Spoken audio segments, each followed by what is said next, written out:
अस्सलाम वालेकुम। अच्छा, ये हमारे मई के कुछ ट्रेड्स हैं। जो फर्स्ट ट्रेड हमने एग्जीक्यूट किया था 1 मई को गोल्ड पे, उस पे आपको याद होगा एफओएमसी की मीटिंग थी और हमने कहा था कि comments are negative for dollar और हाइक के बारे में वो नहीं सोच रहे, तो ये गोल्ड पॉजिटिव है। फिर नीचे मैंने आपको बताया था कि do some scalps possible, negative के लिए डॉलर है तो ये गोल्ड पॉजिटिव है तो गोल्ड को बाय कर लें। तो बहुत सारे लोगों ने उसको बाय किया था, फिर उसके बाद जो स्कैल्प्स है वो क्लोज किए थे और हमने स्टॉप लॉस ब्रेक इवन कर दिया था। तो ये हमारा फर्स्ट ट्रेड था। फर्स्ट दो ट्रेड्स थे मई में। फिर उसके बाद हमने यूरो यूएसडी को ट्रेड किया था 3 मई को। अच्छा, 3 मई को मेरे ख्याल से हमने लाइव ट्रेडिंग की थी एनएफपी पे। 3 मई, 3 मई, यस ये रहा 3 मई को 5:19 पे। हमने ये जो ट्रेड किया था यूरो यूएसडी पे बाई किया था एनएफपी पे। तो ये लाइव ट्रेड था। अच्छा, मेरे ख्याल से इसमें हमने सिर्फ एक ही ट्रेड किया था, 3 ट्रेड नहीं किए थे, क्योंकि वो बड़ा शॉर्ट टर्म हम गए थे और फिर मार्केट से निकल चुके थे। ठीक है, तो ये एक ट्रेड था जितना मुझे याद है। अच्छा, फिर उसके बाद अगर 3 मई के बाद 6 मई को हमने US 500 पे ट्रेड किया था, उसका पास डाटा था। यानी एफओएमसी और एनएफपी जब गुजर गया था तो हमने सोचा कि इस एफओएमसी और एनएफपी का इम्पैक्ट जो है वो आने वाली वीक में रहेगा, क्योंकि कुछ न्यूज़ जो है वो मार्केट को इम्पैक्ट करते हैं 1 हफ्ते 10 दिन के लिए। तो 6 मई को हमने US 500 में ट्रेड किया। यहाँ पे अगर हम पास डाटा ट्रेड पे चले जाए और 6 मई, यस ये रहा, have taken US 500 buy trade. ठीक है, तो यहाँ पे मैंने आपको बता दिया था 6 तारीख को, 6 मई को, कि US 500 का बाय ट्रेड जो है वो ले ले। ठीक है, यहाँ पे आप इसको देख भी सकते हैं, इसकी पूरी एक वीडियो बनाई कि क्यों हम ले रहे हैं क्यों नहीं ले रहे। इसकी सिंपल वजह पास डाटा थी एफओएमसी और एनएफपी। ठीक है, थोड़ा सा ये एक हल्का सा ट्रेंड लाइन भी हमने यूज किया था। हम 10 to 15% टेक्निकल यूज करते हैं, बाकी रिलाई करते हैं फंडामेंटल्स पे। फिर उसके बाद ये 3 ट्रेड्स हमने क्लोज किए थे। मार्केट जब ऊपर गया एक हमने क्लोज कर लिया, फिर जो दूसरा यूनिट था वो हमने यहाँ पे कहीं पे क्लोज किया और तीसरा भी हमने यहीं पे कहीं पे क्लोज किया। तो ये तीसरा था US 500 का। फिर उसके बाद 6 मई के बाद मेरे ख्याल से 9 मई, 9 मई में हमारे पास बेस्ट अपॉर्चुनिटी थी अनएम्प्लॉयमेंट क्लेम्स की। लेकिन अनएम्प्लॉयमेंट क्लेम्स की मेरे ख्याल से हम वो मिस कर गए थे। ठीक है, अगर हम फॉरेक्स फैक्ट्री में चले जाएं, यस अनएम्प्लॉयमेंट क्लेम्स का डाटा आया था, वर्स्ट आया था, लेकिन हम ये अपॉर्चुनिटी मिस कर गए थे। ठीक है, 2 मई को हमने स्विस सीपीआई को भी मिस किया था। चले आगे चलते हैं। 9 मई के बाद हमने 14 मई को यूरो यूएसडी में ट्रेड किया। तो अब देखते हैं 14 मई को मेरे ख्याल से हमने, यस ये रहा 14 मई को हमने जो ट्रेड किया था यूरो यूएसडी का। तो आप देख सकते हैं तकरीबन यहाँ से यहाँ से हमने ट्रेड लिया था, वीडियो भी आपको बताई थी। उस वक्त मार्केट यहाँ पे था, फिर उसके बाद मार्केट ऊपर चला गया तो हमने कुछ प्रॉफिट यहाँ पे बुक किया। फिर उसके बाद मार्केट जब यहाँ पे गया तो दूसरा ट्रेड हमने क्लोज कर लिया। और फिर जब मार्केट यहाँ पे चला गया तो हमने यहाँ पे तीसरा ट्रेड क्लोज कर लिया, क्योंकि उसके बाद हमारे सीपीआई के जो फिगर्स है वो आने वाले थे। तो ये यूरो यूएसडी की 3 ट्रेड्स थे। आप देख सकते हैं यहाँ पे भी 3 यूनिट्स थे हमारे। फर्स्ट यूनिट यहाँ पे, सेकंड ट्रेड हमने यहाँ पे और थर्ड ट्रेड यहाँ पे।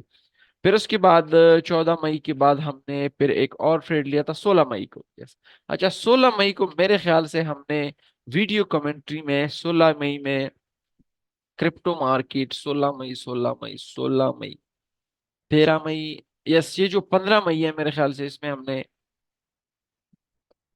बिटकॉइन के बारे में हो सकता।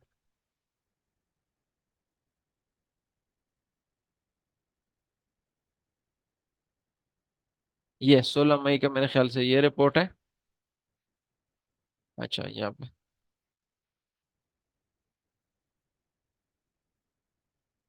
अच्छा, यस,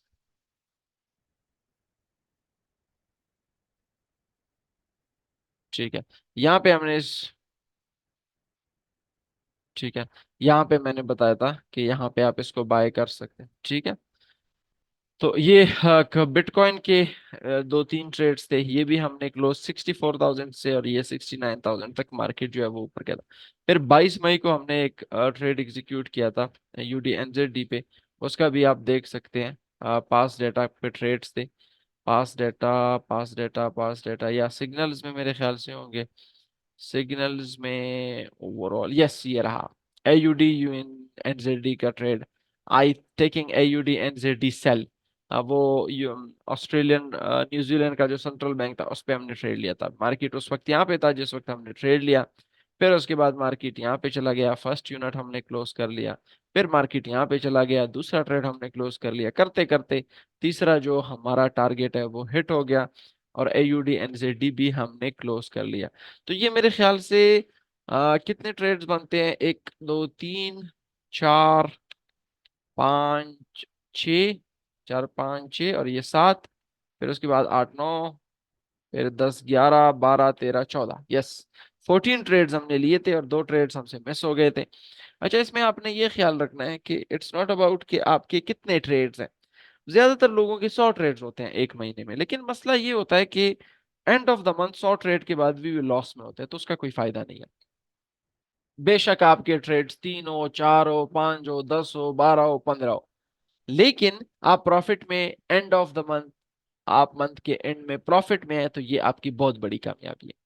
जरूरी नहीं है कि आपके ट्रेड्स बहुत ज्यादा हो, आप अपने ट्रेड्स को कम कर ले, क्वालिटी ट्रेड्स कर लिया करें, लेकिन मंथ के एंड में आप प्रॉफिटेबल होने चाहिए। ठीक है, ऐसा नहीं है कि बस आपने 100 200 ट्रेड लिए और फिर भी आप लॉस में है, तो उसका कोई फायदा नहीं है। तो ये हमारे कुछ मई की परफॉर्मेंस थी, मई के जो ट्रेड्स थे। अच्छा, इसके जो लाइव अकाउंट प्रूफ के साथ हमने इसको पोस्ट किया फेसबुक पे, तो उसकी वीडियो भी आप देख सकते हैं। हर एक इंडिविजुअल ट्रेड को हमने उसमें पोस्ट किया है फेसबुक पे, हमारे सोशल मीडिया की टीम ने।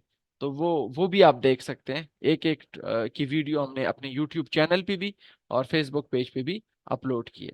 अच्छा, मई में जितने भी हमने ट्रेड्स लिए हैं वो आप देख सकते हैं। तकरीबन हमने कोई 6 ट्रेड्स लिए हैं। ऑलमोस्ट ऑलमोस्ट 22 दिन ट्रेडिंग के होते हैं, तो 2 हमसे मिस हुए हैं, तकरीबन 2 3 हमसे मिस हुए हैं, तो ये तकरीबन 8 9 दिन ट्रेडिंग की बनती है। तो इसका सिंपल मतलब ये है कि अगर आप एक महीने का वो रिकॉर्ड निकाल लें, एक महीने में टोटल जो ट्रेडिंग डेज होते हैं वो 22 होते हैं।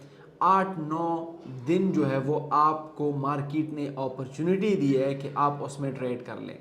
अब अगर 22 को आप 9 पे डिवाइड कर लेते हैं तो आपको हर तीसरे दिन पे एक अपॉर्चुनिटी मिली है जिसमें आप ट्रेड कर सकते हैं। ठीक है, तो ये नहीं है कि ये लेस नंबर ऑफ ट्रेड्स हैं, ये कम नंबर ऑफ ट्रेड्स हैं। मैंने आपको पहले भी बताया था कि ये ऐसा नहीं है कि आपके ट्रेड ज़्यादा हैं आपके ट्रेड कम है। अब फॉर एग्जांपल एक बंदा है जिसके 200 ट्रेड्स हैं, और एक बंदा है जिसके कोई 7 8 ट्रेड्स है, लेकिन वो 7 8 वाला प्रॉफिटेबल है और 100 200 वाला अभी भी लॉस में है। तो इससे आपको फ़ायदा क्या है? फ़ायदा कुछ भी नहीं है। इसमें आपने अपने जहन को भी थका दिया, अपने जिस्म को भी थका दिया, और कुछ आपको हासिल भी नहीं हो रहा। आपने कम ट्रेड्स करने हैं, क्वालिटी ट्रेड्स करने हैं। फॉर एग्जांपल इनकी अगर आप मिसाल ले लें, कोई 6 7 ट्रेड्स हमने की, 6 7 दिन में हमने एक ट्रेड्स किए, तो ये कोई 6 7% बनता है ऑफ टोटल अकाउंट।